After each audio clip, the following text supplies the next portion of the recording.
Welcome to the Golden State Media Concepts Sex Podcast, a show that examines all aspects of sexuality, from physical to emotional to spiritual. Join our hosts as they discuss age-old questions, common misconceptions, and the latest topics surrounding sex. They'll tackle topics about sexuality from the complicated to the hilarious and everything in between. GSMC Sex Podcast is your show for all of your questions about sex, even some you might not have thought of yet.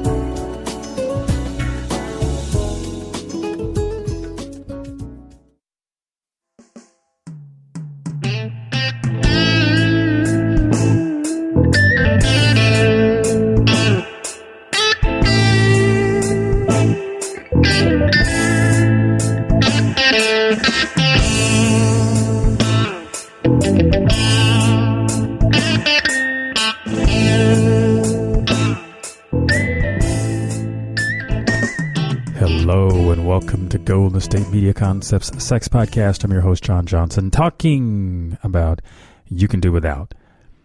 You can do without sex. I have proof.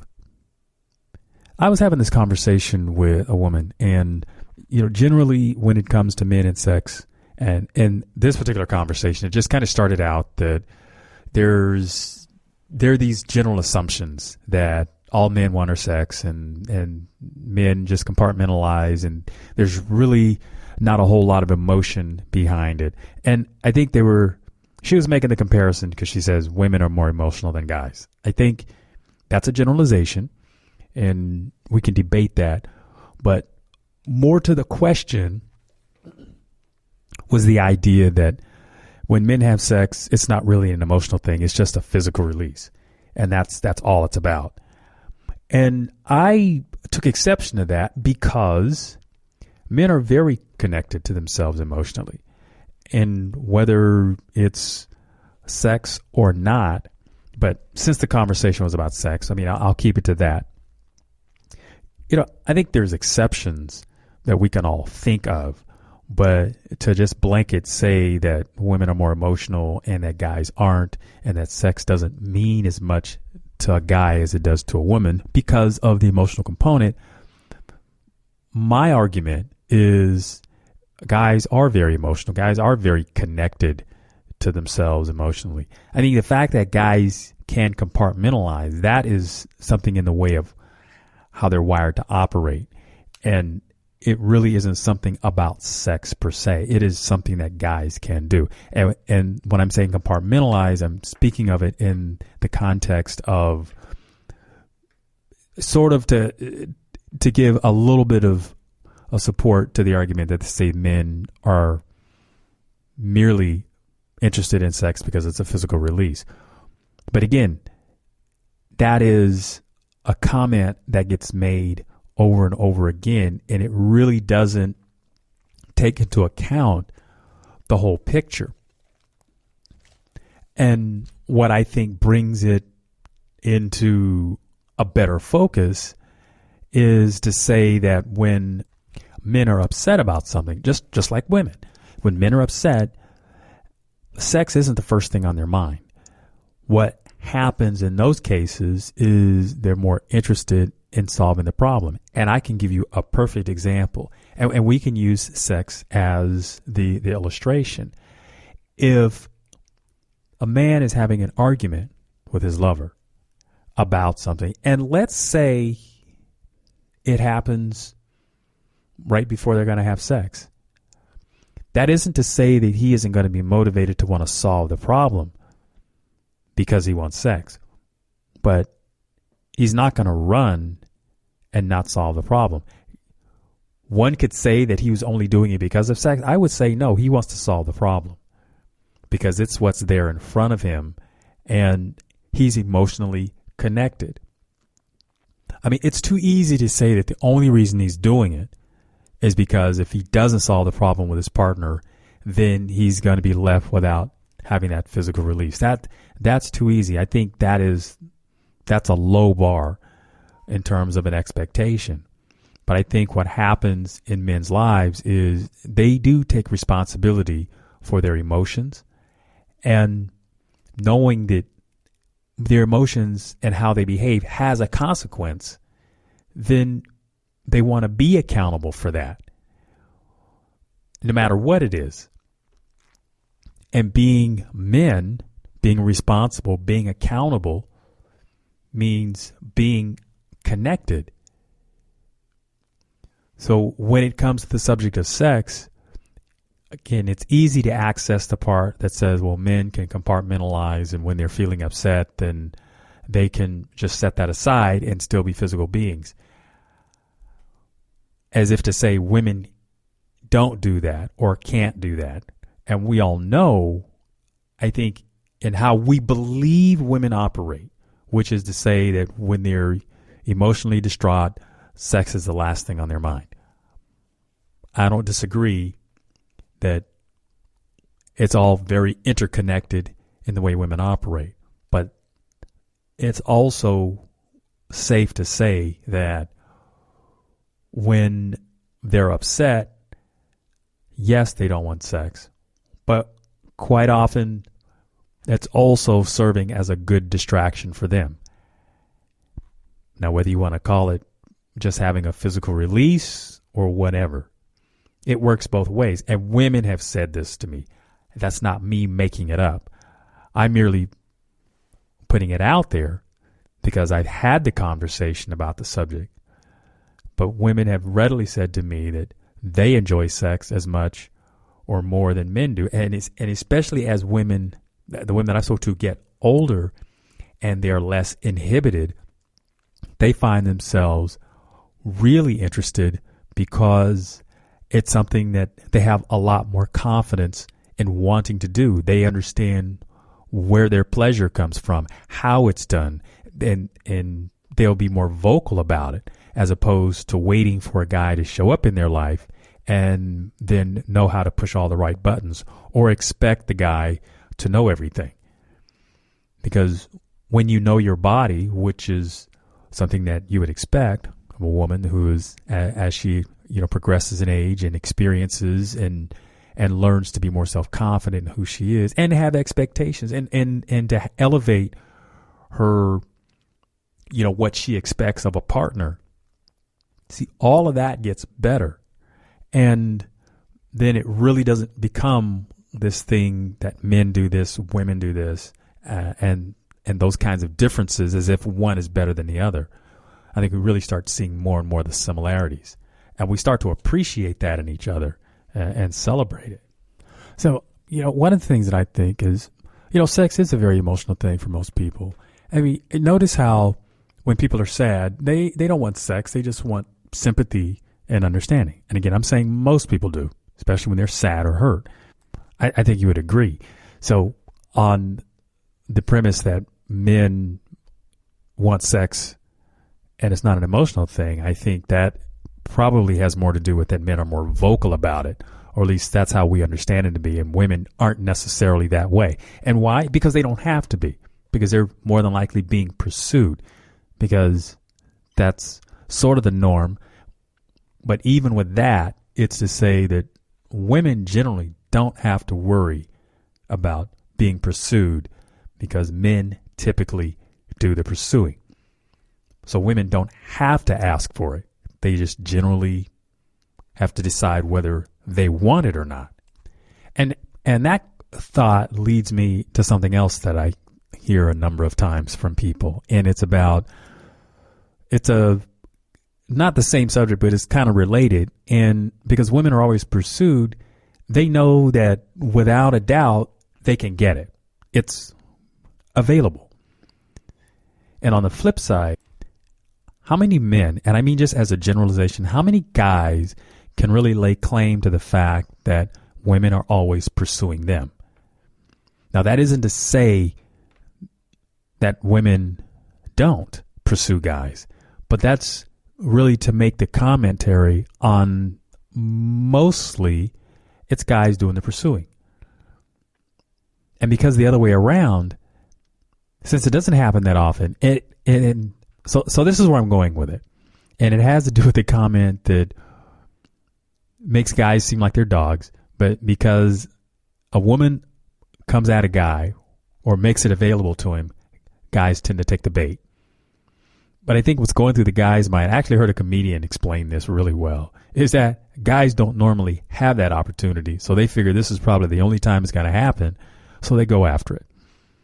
Now, that doesn't make it okay for them to cheat on his partner, but it does sort of explain the mentality that a lot of men have about opportunity, because it's generally available to women and not so for men. I'm going to take a pause right here and I'll be right back.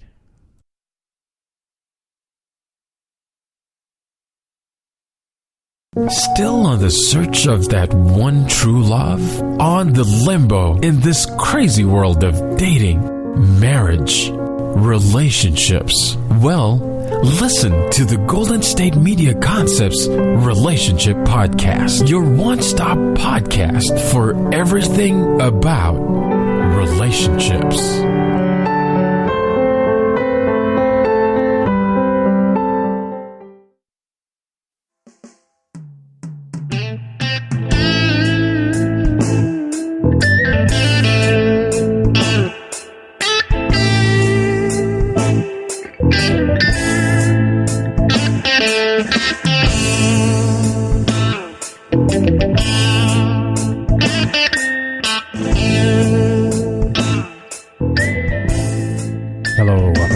State Media Concepts Sex Podcast. I'm John, talking about You Can Do Without.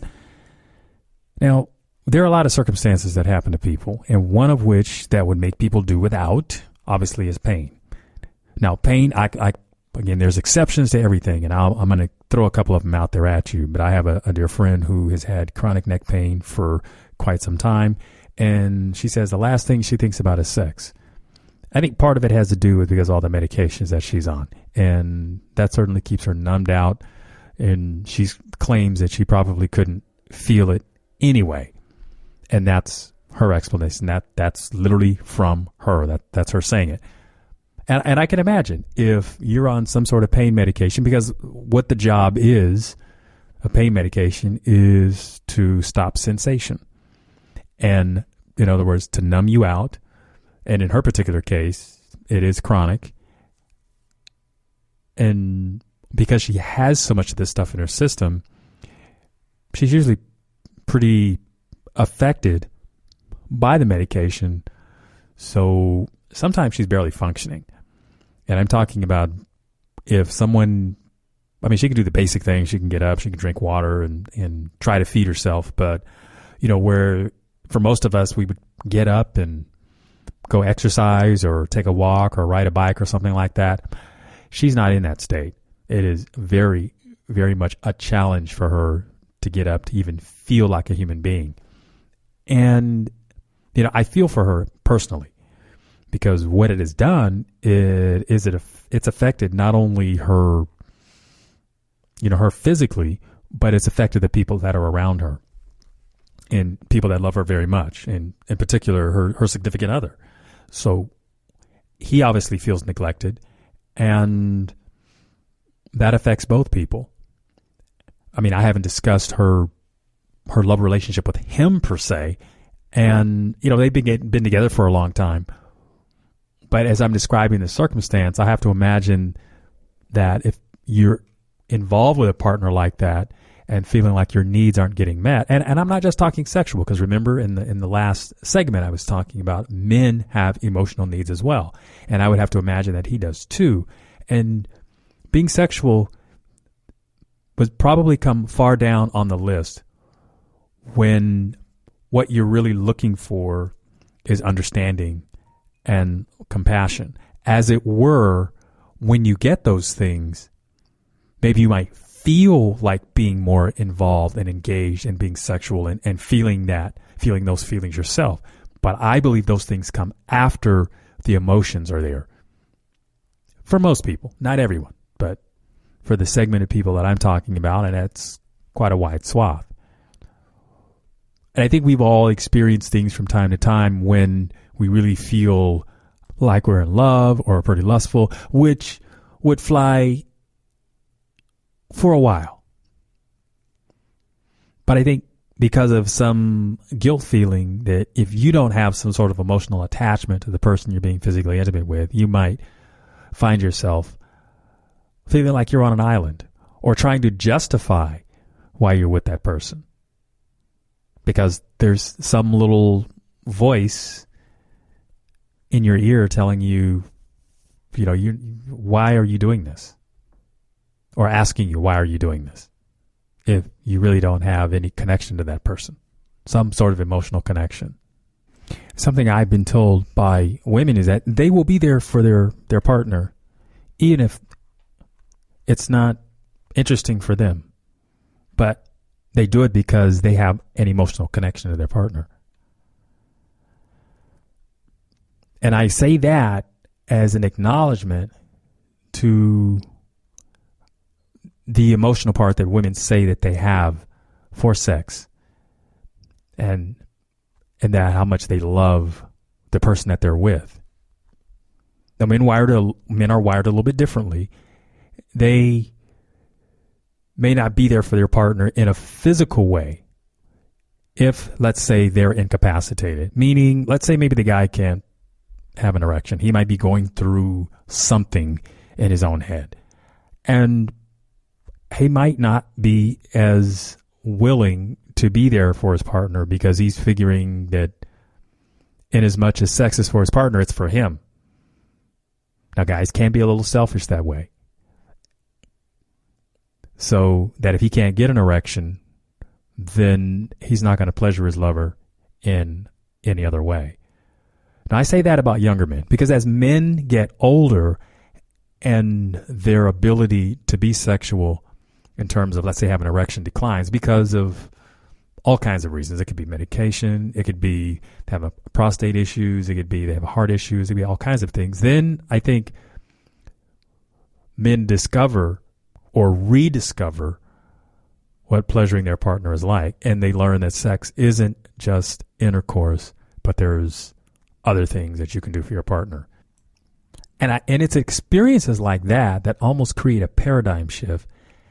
And if you're open to it, to that shift, that learning that there is a lot more to sex than just the theatrics, I think you really have the opportunity to not only enjoy it more, enjoy the variety, but to feel like you might be onto something that a lot of other people aren't. It's almost like finding that stock that's going to pay off huge dividends. Just keep investing in it. And this is one way in which you can invest in your partner.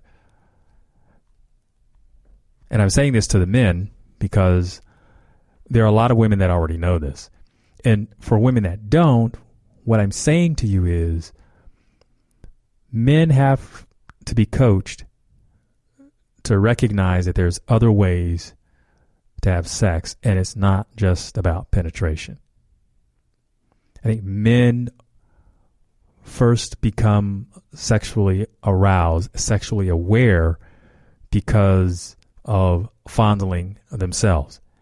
That's where they learn to have pleasure. And because of that, that's why the focus is on it. And until they either learn by example, maybe it's, I know a lot of young women who learned about sex through romance novels, because quite often there's descriptions of sexual encounters in romance novels. So it's not just about penetration. It's about the fondling. It's about rubbing the nipples and rubbing the legs, and any place else there's some sensation. Guys don't typically read something like that. What guys typically do is they're visual in terms, they look at films. And what do films generally show? It generally shows intercourse where there's some penetration. So young men don't typically have that experience of reading the novels like young women do. So guys have to be rewired or recoached to think differently about sex. And these things will happen when there is an event in their life that takes away their performance or their ability to perform, to have an erection or something like that. And it can happen to younger men too. And we'll talk about some of the reasons that happens when I come back.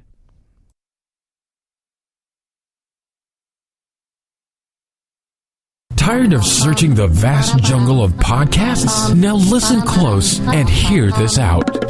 There's a podcast network that covers just about everything that you've been searching. Hey! The Golden State Media Concepts Podcast Network is here. Nothing less than a podcast bliss with endless hours of podcast coverage. From news, sports, music, fashion, cooking, entertainment, fantasy, football, and so much more. So stop lurking around and go straight out to the Golden State Media Concepts Podcast Network. Guaranteed to fill that podcast itch. Whatever it may be. Visit us at www.gsmcpodcast.com. Follow us on Facebook and Twitter, and download us on iTunes, SoundCloud, and Google Play.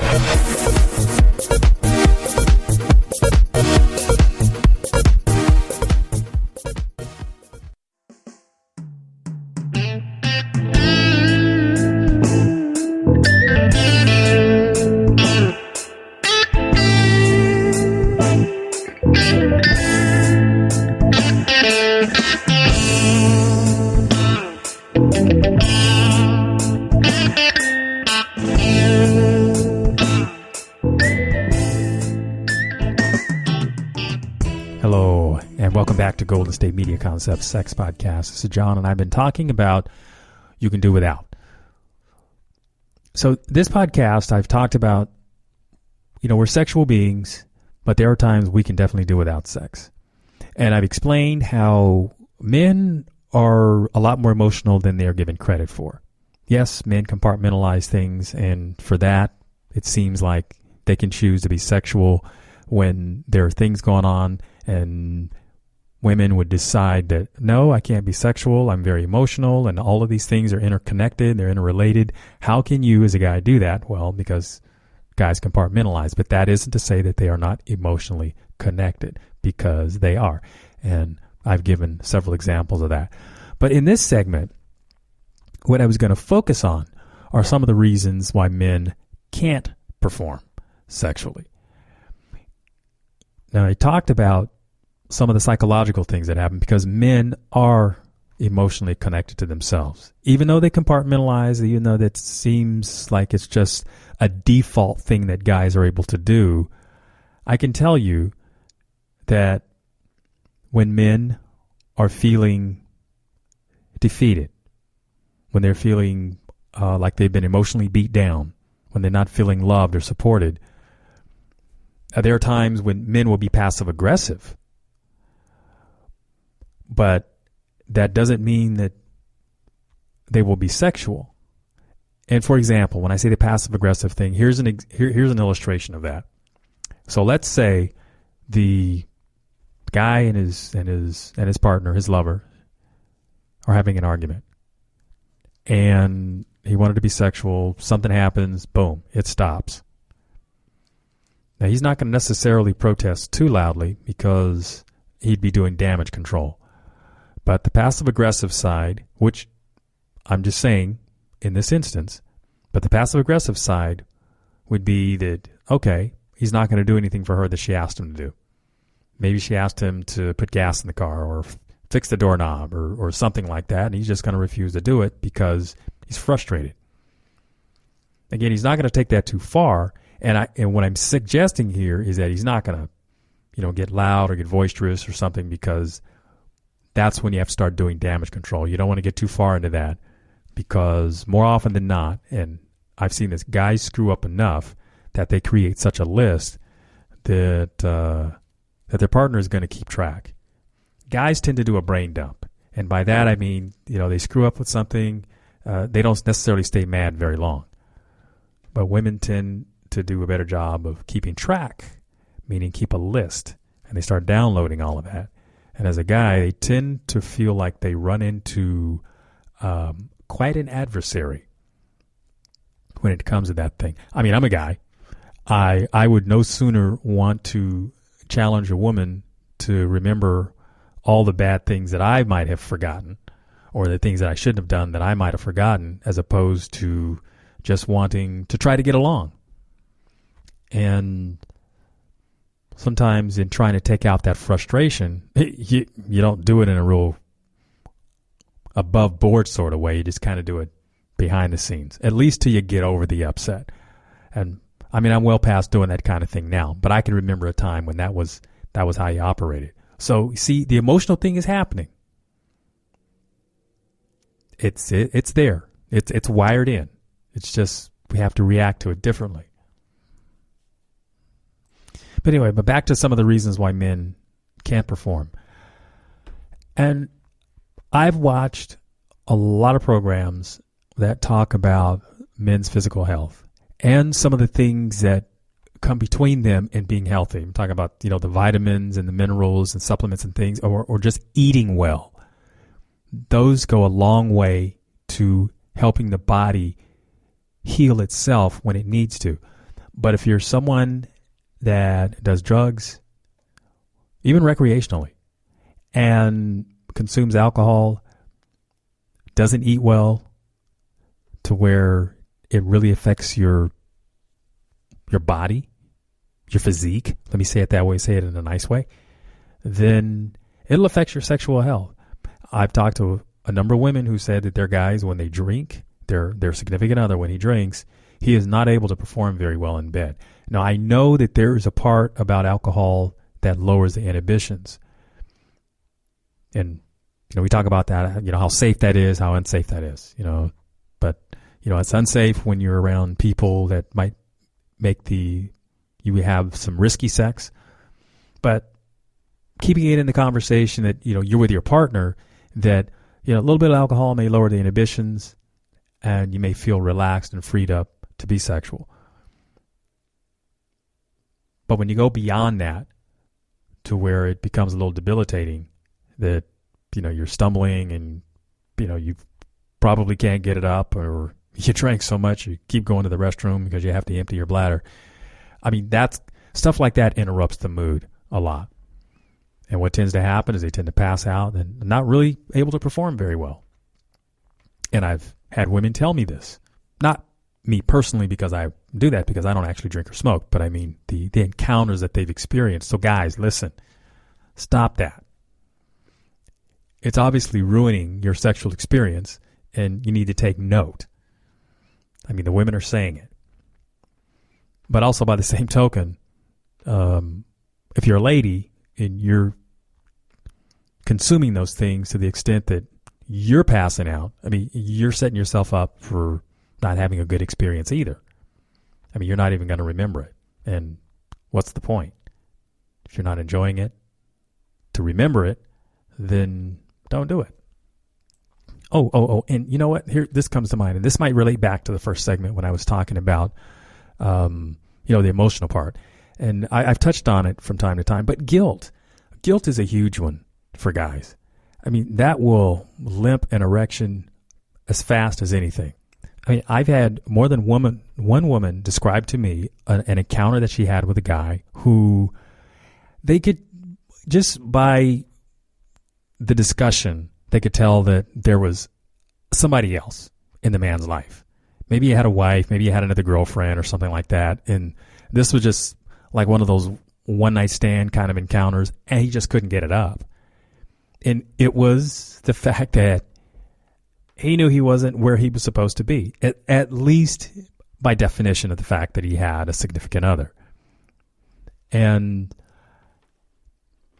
again, it really emphasizes the fact that men are emotionally attached to themselves. Not just their member, but I mean, they are interconnected. So we don't have to pretend that guys don't care. They do. They may not say it as much, but they do. Just have to look in their eyes. Look right directly in their eyes. You can see it. Look, I challenge any woman to look directly in your guy's eyes, and you will see the emotion that's there. Have a conversation about it, and you might be surprised to learn something you didn't know. I'm John Johnson. This is the Golden State Media Concepts Sex Podcast. learning what you can do without. You've been listening to the Golden State Media Concepts Sex Podcast, part of the GSMC Podcast Network. You can find this show and others like it at www.gsmcpodcast.com. Download our podcasts on iTunes, Stitcher, SoundCloud, Google Play, or anywhere you find podcasts. Just type in GSMC to find all of our shows from the GSMC Podcast Network. From sex and relationships to health and wellness, life and happiness, and even weird news. You can also follow us on Twitter and Facebook. Thank you, and we hope you have enjoyed today's episode of the Golden State Media Concepts Sex Podcast.